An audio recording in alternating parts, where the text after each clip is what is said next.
Would y'all kindly turn to James chapter 1? So James chapter 1. I surely hope that I'm not the only person in this room who has ever experienced a sudden clarity looking back retrospectively at the things that I may have done, maybe even just hours before, that have put me in a situation where I'm thinking, how did I get here? Like, what did I do to put myself in this situation? And then kind of realize, oh, I made a mistake. I goofed. I did something wrong. It happens to me more often than I would like to admit, but I think it's also important and sobering to consider our walk of faith and our relationship with God and our daily actions when we consider that we need to be constantly aware of what we do so that we don't end up being in such a situation when it comes to our faith with God. And I would like y'all to think about that as I read this article, just part of it. This is just a summary. It's not the whole article. About a rock climber, a powerful, talented rock climber who was climbing on Blitzen Ridge in the Ypsilanti Mountains, which I think is a subset of the Rockies.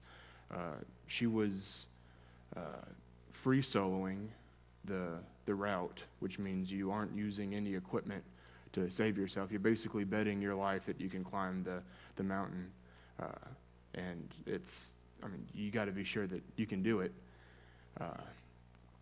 And she unfortunately couldn't. She fell about 500 feet up, and the partner who was with her said that he could see her, as she fell down, just the look of terror that he even saw on her as she came down and fell right in front of the lake that was there. I think it was the Ypsilanti Lake is what it's also called. What's interesting is that despite the fact that she fell and the fact that she was super talented, this grade, the difficulty of the route, was a 5-4. And I know that not everyone knows about the difficulty grades. Some of y'all who I know rock climb a little bit, y'all know how the grading system works. A 5-4 is an incredibly easy route. And that gets into the difficulty where you would call that, the nickname for these difficulties is a ladder. It's a ladder problem, because like a ladder is designed for you to be able to climb it pretty much as well as you can climb something. It's not a difficult problem to climb. And it's interesting that someone so talented would fall on that.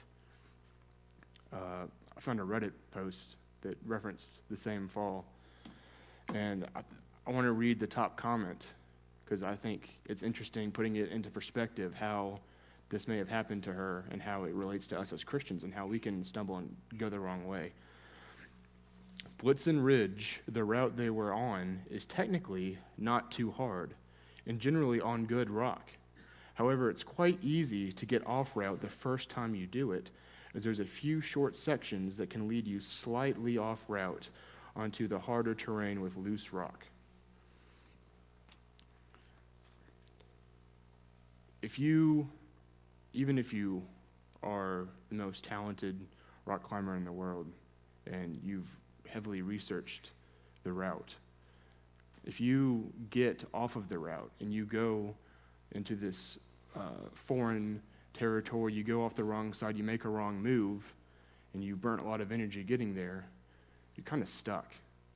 And it's incredibly difficult to return to the original route that you're on. And even though you can put yourself in incredibly difficult positions, you might not even realize it when you're up there, due to the adrenaline, due to the effort that you're expending in order to get where you are.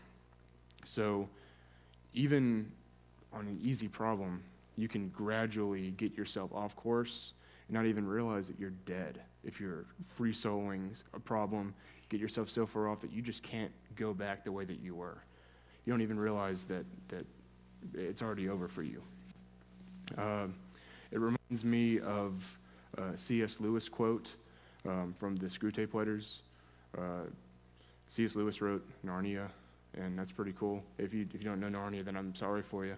But C.S. Lewis also was a bit of an apologist in how he would explain things. And this quote right here says, "Indeed, the safest road to hell is the gradual one, a gentle slope, soft underfoot, without sudden turnings, without milestones, without signposts."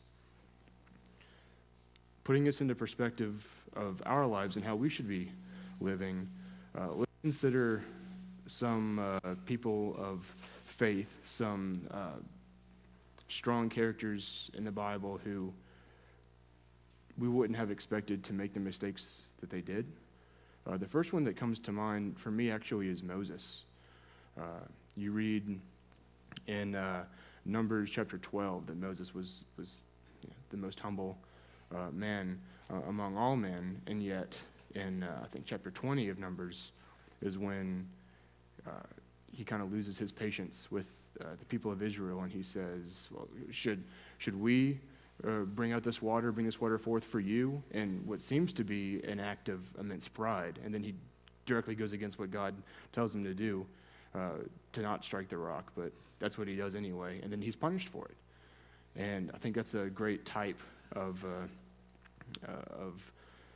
the Christian walk, and how even those who are considered the veterans or the leaders, people who others look up to, they can still fall short, and they can still make a mistake that if they don't correct themselves, it might be too late for them and their inheritance. Likewise, I know I told y'all to turn to James. We're going to go back there. But 1 Kings chapter 18 is when Elijah is having a bit of a showdown with the prophets of Baal, and they're basically trying their best to convince the crowd of people that their God is better than the other God. And this is a very powerful scene in which Elijah prays to God. He's the only one there on Mount Carmel, and yet he prays to God, and it's very evident that God is God. They even said, "The Lord, He is God, the Lord, He is God." And Elijah proves himself to be very faithful here. But in the next chapter, he flees from Jezebel, who heard about the slaughtering of the prophets of Baal. And he flees, and he goes and he hides in a cave somewhere. And that brings up my original question here. Like, why am I here? How did I get here, being in this cave? Because the last chapter, I was really cool, and I was faithful, and God answered me, and everyone saw the power of my God. But if you read verse 22 of chapter 18, it says, "Then Elijah said to the people, I alone am left a prophet of the Lord, but Baal's prophets are 450 men. I just think that's kind of interesting that even in this chapter that shows Elijah's faith in the Lord, this might just be a shadow or a hint that he might already have in his mind. He's thinking, I'm the only prophet here. I'm the only one who's left. So then in verse 10 of chapter 19, when he's hiding in the cave, and God calls him, "Elijah, what are you doing here?" He says, "I have been very zealous for the Lord, the God of hosts, for the sons of Israel have forsaken your covenant, torn down your altars, and killed your prophets with the sword, and I alone am left, and they seek my life to take it away." I'll leave it at that for these two men, because even the strongest Christians who may think that certain temptations will never affect them, that they'll never fall to certain temptations, if they grow lax, they will certainly fall to said temptations. If the most humble man in the world can fall because of his pride, then you can fall to anything. So it is very important to recognize when you are going off the path. ideally you won't go off the path. Paul, the apostle, who was a great teacher, was very concerned about his own walk, and he said in 1 Corinthians chapter 9 that he would discipline his body, he would beat his body into submission, so that even after bringing others to the faith, to Christ, he himself wouldn't be disqualified for the race. And Proverbs chapter 4, in verse 25, I think it's 25 through 27, talks about walking the straight path, or it just says walk the path. It says, don't even turn your head, don't even look off the path. You follow where you know is right. And we should do the same thing. But when you do get off the path, you should absolutely correct yourself. And this is where I was actually going with James, because it says in verse 14, let's go 14 to 15, it says, but each one is tempted when he is carried away and enticed by his own lust. And then when lust has conceived, it gives birth to sin. And when sin is accomplished, it brings forth death. So maybe I'm in a stage where I'm being enticed by my lust. Maybe I'm being drawn to something, and I understand I shouldn't be near that, but I'm not really doing anything right now. I might be drawn to it, but everyone's tempted, so it's not really a problem for me. And then short period later, I'm at a state where my physical death would bring eternal death. How did I get here? So, going to verse 22, we read that we have ways to correct ourselves, and we have a single way to observe ourselves and to correct ourselves. And we would be fools to look at this standard, which is the Word, and forget the instruction that it has for us and not turn ourselves in a way that we should go. It says in verse 22, but prove yourselves doers of the word and not merely hearers who delude themselves. For if anyone is a hearer of the word and not a doer, he is like a man who looks at his natural face in a mirror. For once he has looked at himself and gone away, he has immediately forgotten what kind of person he was. But one who looks intently at the perfect law, the law of liberty, and abides by it, not having become a forgetful hearer, but an effective doer, this man will be blessed in what he does. And what we should be doing is pursuing Christ and pursuing the faith and eventually our eternal reward. There's a third thing that could happen to us if we avoid correcting ourselves and we stray in the first place. Ideally, we wouldn't have to deal with this, but we know that many will. If we turn to Matthew chapter 7, this is where I will conclude.